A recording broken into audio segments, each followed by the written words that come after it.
Monsieur Benaziouz Mhenni, chef du service d'orientation au niveau de l'NSFP de CDH, Wilaya de Béjaïa. Dans cette vidéo, on va essayer de faire une présentation du secteur de la formation et de l'enseignement professionnel. Voilà.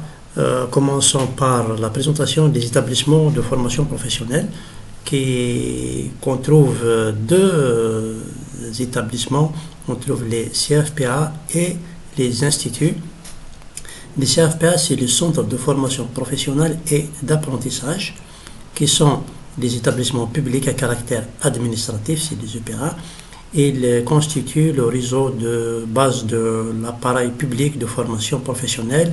Ils sont à vocation locale et disposent des formations dans les niveaux de niveau 1 jusqu'au niveau 4. Les instituts nationaux spécialisés de la formation professionnelle, les NSFP, sont chargés notamment d'assurer la formation initiale et continue des techniciens supérieurs. On va faire une définition du secteur.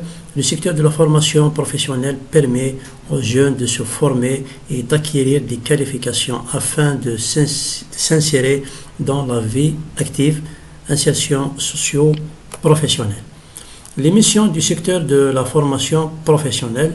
Le service public de la formation professionnelle contribue au service de développement des ressources humaines par la formation d'une main-d'œuvre qualifiée dans tous les domaines d'activité économique, à la promotion sociale et professionnelle des travailleurs, à la satisfaction des besoins du marché du travail. L'organisation de formation professionnelle. La formation professionnelle s'organise en deux sessions, session de février au mars, session de septembre au octobre, selon les offres de formation. L'offre de formation, c'est l'ensemble des spécialités proposées pour chaque session. L'offre tient compte des éléments de qualification, le formateur, l'équipement local et le programme de formation. Pour le mode de formation-apprentissage, il y a deux validations par année, une validation du mois de février et une validation du mois de septembre. La formation qualifiante s'ouvre tout au long de l'année. Il y a aussi les nomenclatures. Les nomenclatures des branches, la nomenclature des branches et spécialités contient 23 branches réparties sur 495 spécialités et sur 5 niveaux de qualification. La nomenclature des passerelles, le répertoire des formations qualifiantes. Liste des branches professionnelles. On a la branche agriculture, la branche art et industrie graphique, l'artisanat traditionnel, bois et ameublement, bâtiments et travaux publics, chimie industrielle et transformation, construction métallique, construction mécanique et sidérurgique, cuir et peau, électricité, électronique et énergétique, habillement textile, l'hôtellerie, le tourisme, l'industrie agroalimentaire, l'informatique, l'industrie pétrolière, les métiers de l'eau et de l'environnement, métiers de services, mines et carrières, mécanique moteur, engins, pêche et aquaculture, technique administrative et de gestion et technique audiovisuelle. Les niveaux de qualification et dénomination des diplômes. Et premièrement, le niveau de qualification ou le niveau 1, ce qu'on appelle l'ouvrier spécialisé, son diplôme, c'est un certificat de formation professionnelle spécialisé, c'est un CFPS. Deuxième niveau, c'est l'ouvrier qualifié, c'est un certificat d'aptitude professionnelle, CAP. Niveau 3, c'est un ouvrier hautement qualifié, son diplôme, c'est un certificat de maîtrise professionnelle, CMP. Le niveau 4, c'est le technicien. Son diplôme, c'est brevet de technicien, le BT. Et le dernier niveau, c'est le niveau 5, technicien supérieur. Le diplôme, c'est le brevet de technicien supérieur, BTS. Les différents modes de formation. Il y a la formation résidentielle ou présentielle. C'est un mode de formation qui se déroule à plein temps dans les établissements de formation professionnelle. Elle est complétée par des formations pratiques au milieu professionnel. Le stagiaire bénéficie d'une bourse les conditions d'accès selon la spécialité choisie.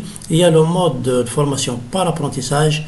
C'est un mode de formation qui se déroule en alternance entre les établissements de formation professionnelle et les artisans ou les entreprises et les administrations. L'avantage est de mettre l'apprenti en situation réelle de travail. L'apprenti reçoit une formation technique, technologique complémentaire à l'intérieur de l'établissement de formation. C'est une formation destinée aux jeunes âgés de 15 ans à 35 ans. Elle peut être prolongée dans les cas particuliers handicapés physiques. Par exemple, la catégorie particulière ne rentre pas dans cette tranche d'âge. L'apprenti bénéficie d'un pré-salaire, conditions d'accès selon la spécialité choisie aussi. La formation à distance au troisième mode, c'est la formation à distance. Ce mode de formation est dispensé par correspondance. Il est destiné à toute personne désireuse d'acquérir une qualification professionnelle, de se préparer aux examens professionnels, de se perfectionner, de suivre une formation. L'établissement chargé d'assurer cette formation organise des cours pratiques pour les stagiaires. On a les dispositifs de formation. Il y a la formation professionnelle. La formation est destinée au public dont le niveau scolaire est inférieur à la 4e année moyenne. C'est une mise à niveau. Durée de la préformation est de 2 jusqu'à 6 mois. La formation en cours du soir, c'est une formation destinée pour toutes les personnes désirant améliorer leur situation socio-professionnelle à travers des actions de perfectionnement, de recyclage ou reconversion. Elles peuvent être diplômantes ou qualifiantes. Elle est programmée en dehors des heures de travail. C'est une formation payante. Il y a la formation passerelle. Il y a deux types de formation passerelle, la passerelle verticale et la passerelle horizontale. C'est une formation continue qui permet le passage d'un niveau de qualification à un autre visant l'acquisition d'un diplôme immédiatement supérieur en quête d'une promotion ou d'une amélioration de la vie socio-professionnelle. L'accès à la formation passerelle est destiné aux titulaires d'un diplôme justifiant une expérience professionnelle ou pour les 5 majors de promotion. L'objectif de la passerelle, c'est la reconversion, le passage d'un niveau à l'autre, favoriser l'insertion et la mobilité professionnelle des travailleurs, évolution professionnelle pour la carrière. La formation de la femme au foyer, c'est une formation destinée aux femmes non actives afin de permettre l'acquisition ou l'amélioration d'une qualification professionnelle, les conditions socio-économiques de la femme au foyer. La formation au milieu rural sont des formations destinées aux populations dans zone rurale. Elles peuvent être qualifiantes ou diplômantes aussi. La formation des sections, des catégories particulières, c'est une formation destinée aux handicapés physiques, jeunes en difficulté morale, afin de faciliter leur insertion professionnelle. Cette formation se déroule dans les établissements de formation professionnelle spécialisés. La formation conventionnée, elle répond aux besoins particuliers des différents organismes, des entreprises, les associations. Elles peuvent être diplômantes ou qualifiantes, par exemple la formation à la carte.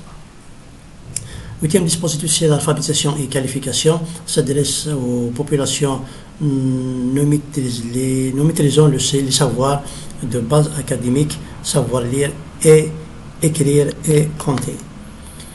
Pour plus de renseignements, bien sûr, vous se rapprochez des établissements les plus proches de vous ou consultez le site web suivant www.mfep.gov.dz. Merci pour votre attention.